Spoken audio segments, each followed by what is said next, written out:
compared to the Buddha's time, in my opinion at least, the activity of sankhara has really increased. Sankhara simply in the sense of doing, making, creating, activity, fashioning, building, constructing. It's so crazy nowadays. There's so much happening, increasing the GDP, growing the economy, and we all being extremely active. And also sankhara in the sense of thinking. There's just so much more to think about. Imagine in ancient India, you wouldn't even have a newspaper, much less a phone or internet. All this endless information, all these 8 billion people, almost all of them on the internet, and all giving their own ideas and opinions and news from any place on earth which we are exposed to. So in a sense it's not surprising that people find it quite hard to calm down their thinking. I believe it is noticeably more difficult from our general conditioning growing up in these modern times. We receive a certain conditioning, and I would feel that it is in the average noticeably more difficult to shut down the soul urge to do, to make, to be active, and to think, to process information, to accumulate more information, to accumulate knowledge in the terms of sanya, and of perceptions, of intellectual knowledge, ideas, and then juggling with them, comparing with them, thinking about them.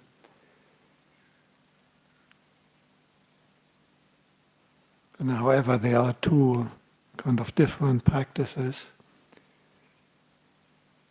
And the way the Buddha presented it, the second one, fully calming and stilling the thinking process, is the more advanced one. The more fundamental one is to change the thinking process and make it more wholesome. The Buddha described that in the Vedha Vitaka Sutta, the two kinds of thought in Majjhima Nikaya, more in the beginning. And he said before he was the Buddha, when he was still an unenlightened bodhisattva and practicing, he would decide to separate thinking into two kinds, the good one and the unwholesome, unbeneficial one. And then he would make a big effort to think only good and beneficial thoughts. We just had an example in our meditation, wishing well to all beings, in gladness and in safety. May all beings be at ease. This is an unambiguously good and wholesome thought. On the other hand, the thoughts about revenge and harming and hurting, thoughts about sensual indulgence, sensual fantasies, the thoughts about I'm no good, or thoughts of feeling depressed, doubt, all this kind of stuff. And there's the bad thoughts, the unwholesome ones. So the point is to reduce the unwholesome ones and to increase the wholesome ones. Now, ideally to completely substitute them, to have only wholesome ones and to completely stop the unwholesome ones. If you try that, you will notice it's not so easy either. But this is a more fundamental practice.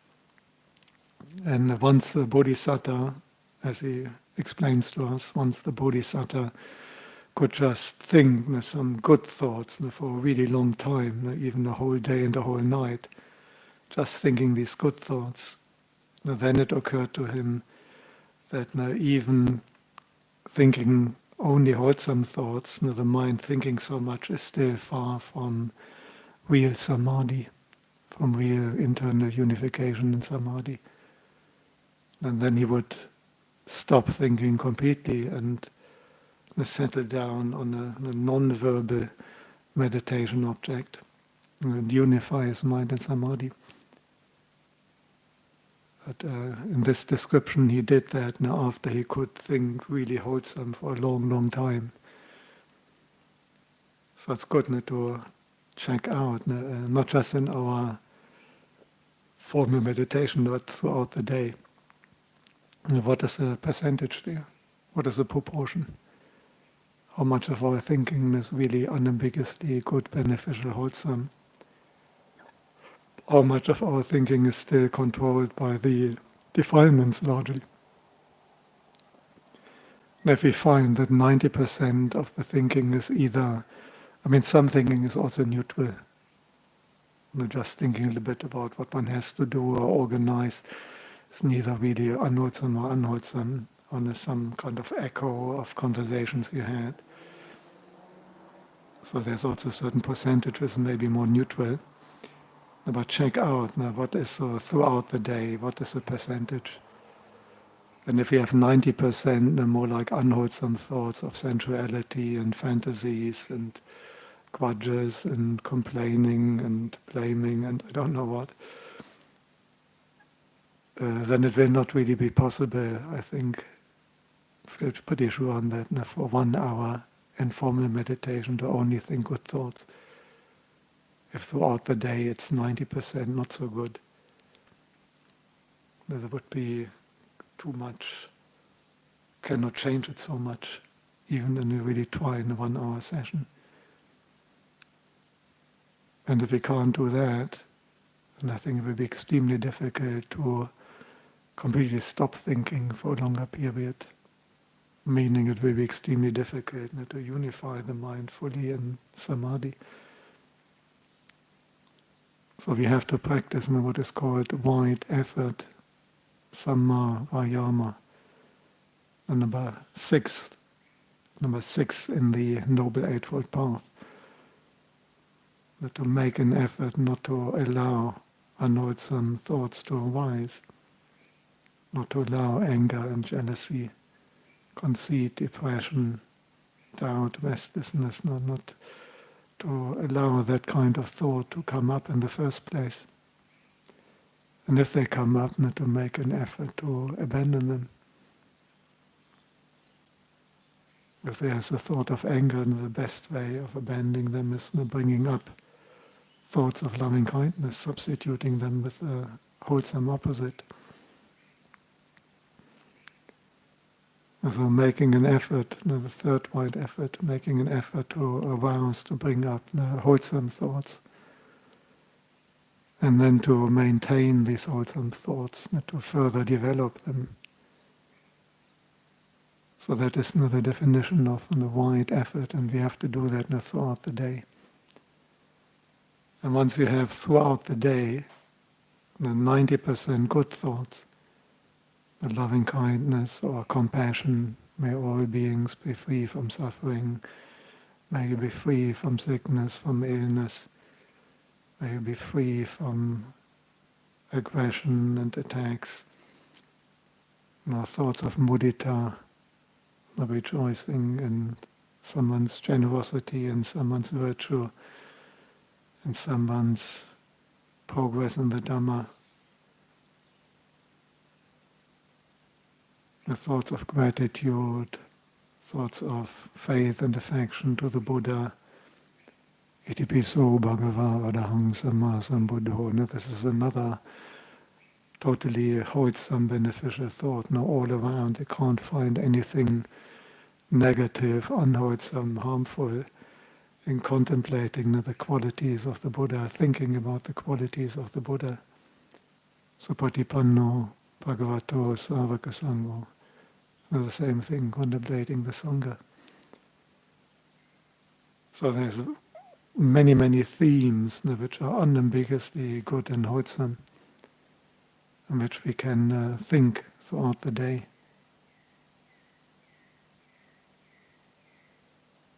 And once we notice that 90% of our thinking throughout the day is this really good stuff, then there's a good chance that for 1 hour formal meditation session, we can increase that to almost 100%. once we can sit through our whole meditation, formal meditation session, or walk, doesn't have to be sitting, very important. If we look at that wide effort, abandoning unwholesome thoughts, bringing up, stabilizing and developing wholesome thoughts, it's immediately apparent that one doesn't have to sit for that. One can get angry when we are walking, one can get jealous when we are walking. So one can obviously also develop loving kindness, or compassion, or respect, or confidence in the Buddha while we're walking, and think about that. So once we can walk for 1 hour or sit for 1 hour in a more formal session and have almost 100% wholesome thinking, I think then is a good opportunity and a good chance that we can maybe focus on non-verbal meditation object. One doesn't have to do any of these verbal sankharas. We don't have to bring up any verbal formations, any thinking. Just like anapanasati, quietly watching the breath. And then completely abandon thinking. And allow the mind then to fully unify in samadhi. I think often quite a few people try to leapfrog that and rush ahead of themselves and not putting enough effort in having the wholesome thinking established throughout the day and having the unwholesome thinking abandoned throughout the day. There's not enough effort on that. Too many unwholesome thoughts are still running there in the background. And then a big effort for the formal meditation to completely quieten thinking. And as many people notice, that may not quite work. So give it a try to have the wholesome thinking throughout the day. Don't see thinking so much as the enemy per se, but only the unwholesome thinking is the enemy. Now, the wholesome thinking is quite harmless. You're making good karma kind of with every single wholesome thought. It's not so draining, it's not so exhausting, it's not pulling us down, it's bringing the mind up. If you're thinking wholesome, the mind is already brightened and lightened. The only thing is that it's still far from the full quietness of samadhi. But that is the next step, and once the thinking is already so much on the wholesome side, then it's much easier to completely quieten down all thinking.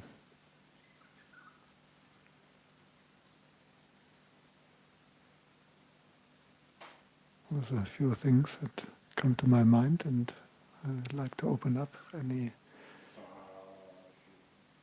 Someone liked what I said. Yes, great. Any other comments, questions? Anyone does not like what I say, let me know. Yes.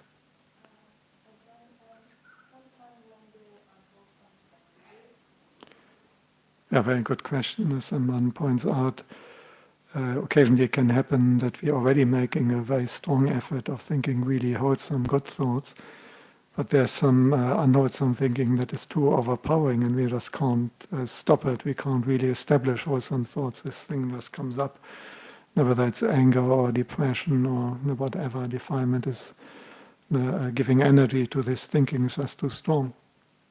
There's all kinds of different techniques.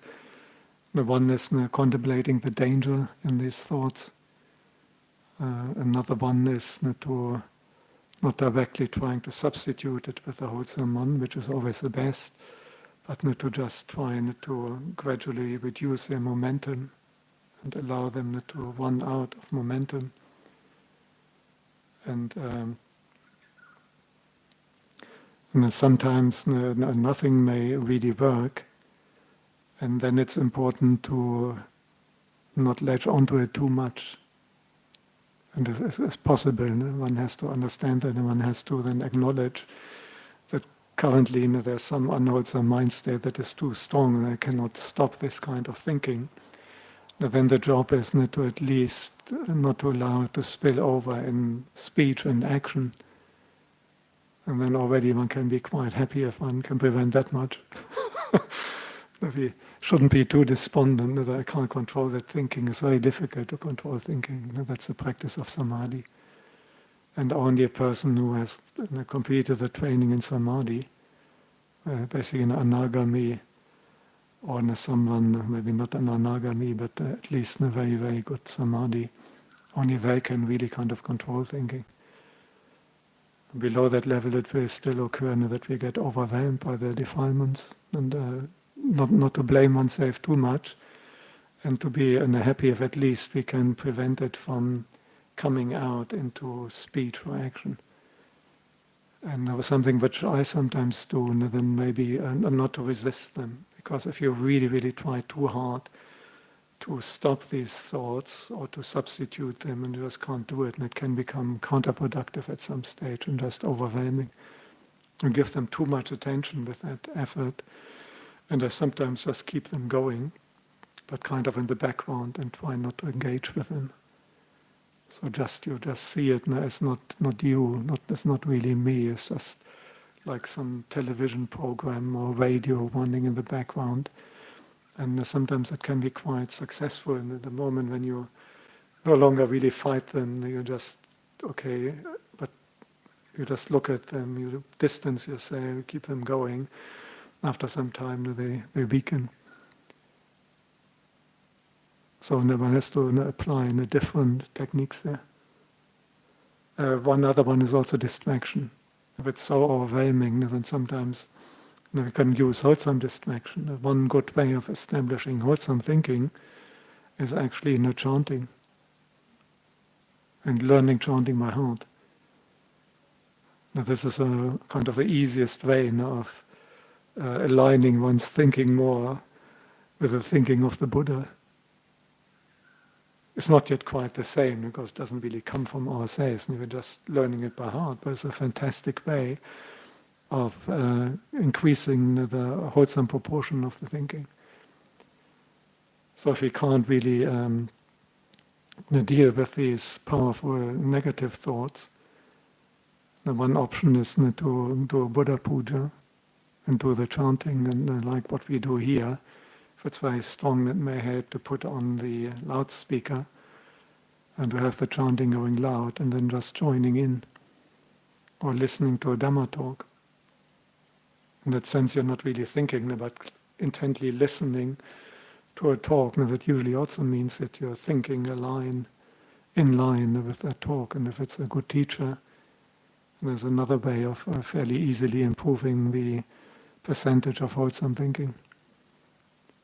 If you can't even do the chanting or listening to a Dhamma talk, then sometimes the physical activity is helpful.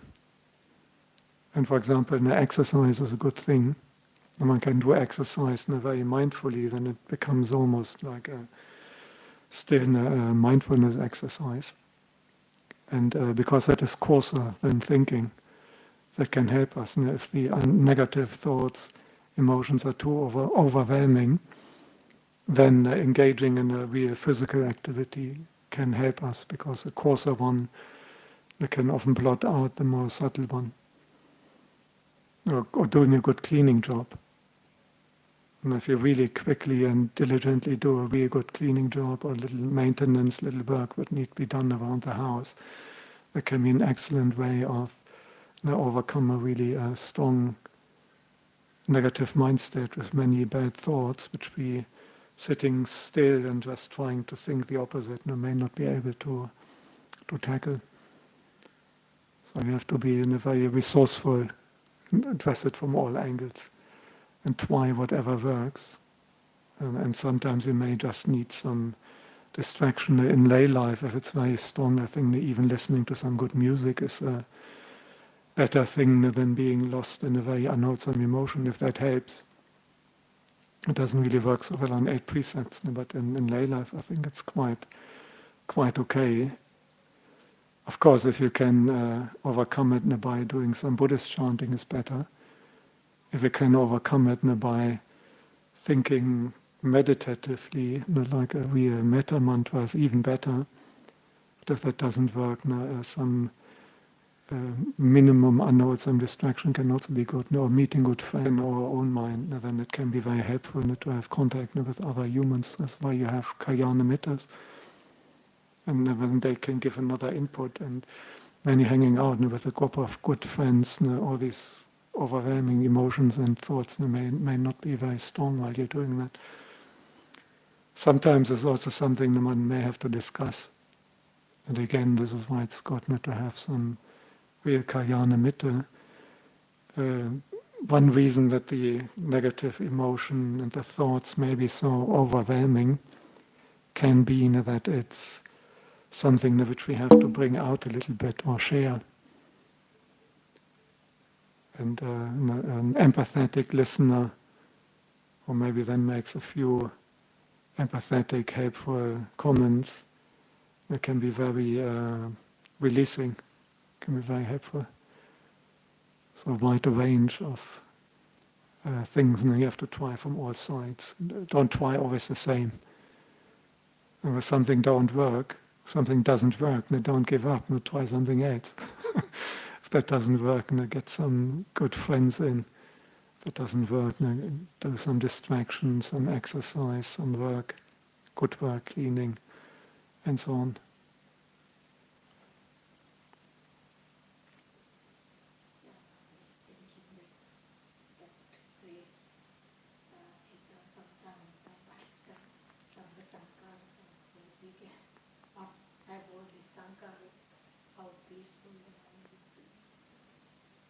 Yeah, that's also one of my favorites. Etang, santang, etang, panitang. Now, this is peaceful, this is sublime, the stilling of all formations. And that is already helpful to build up an aspiration, because our society, as I mentioned, the whole aspiration is doing more, making more, creating more, increasing the GDP, growing the economy, doing more. What did you do yesterday? I did nothing. What, you loser? This sounds like a loser. I did nothing. Right? Whereas if you can say, what did you do yesterday? And then, oh yeah, I met this person, and I did this, and then I went there, and then I drove there, and then I blah, blah, blah. Oh, wow. This is our conditioning, so you have to use something, and this is building up the aspiration that you want to calm things down. This is building up the understanding that sankhara are the issue, a problem. Sankhara is the cause of suffering. Sankhara paccaya vijnanam, vijnana paccaya namarupang, and so on. That is dependent origination is one of the links. And if you repeat that mantra first of all, you have a very good wholesome thought. And secondly, you build up that aspiration in your mind, that calming, stilling of formations, of activity, of doing and making, calming and stilling that is actually the way out. Yeah.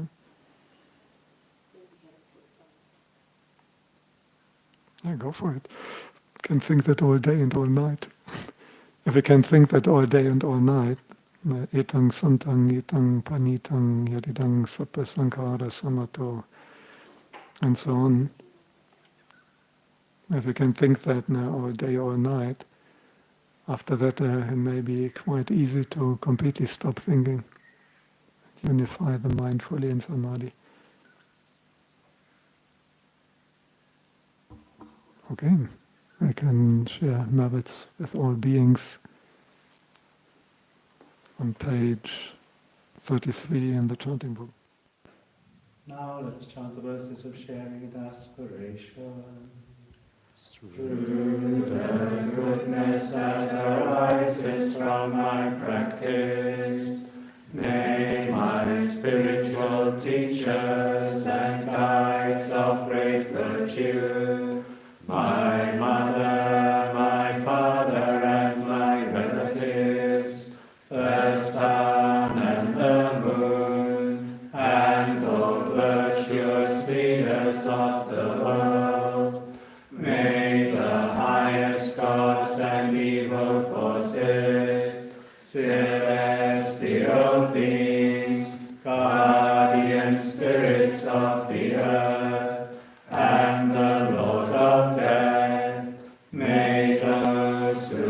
are friendly, indifferent or hostile. May all beings receive the blessings of my life. May they soon attain the threefold bliss and realize the deathless. Through the goodness that arises from my practice, and through this act of sharing, may all desires and attachments quickly cease, and all harmful states of mind, until I realize Nibbana in every kind of birth. May I have an upright mind, with mindfulness and wisdom, austerity and vigor. May the forces of delusion not take hold, nor weaken my resolve. The Buddha is my excellent refuge. Unsurpassed is the protection of the Dhamma. The solitary Buddha is my noble Lord. The Sangha is my supreme support. Through the supreme power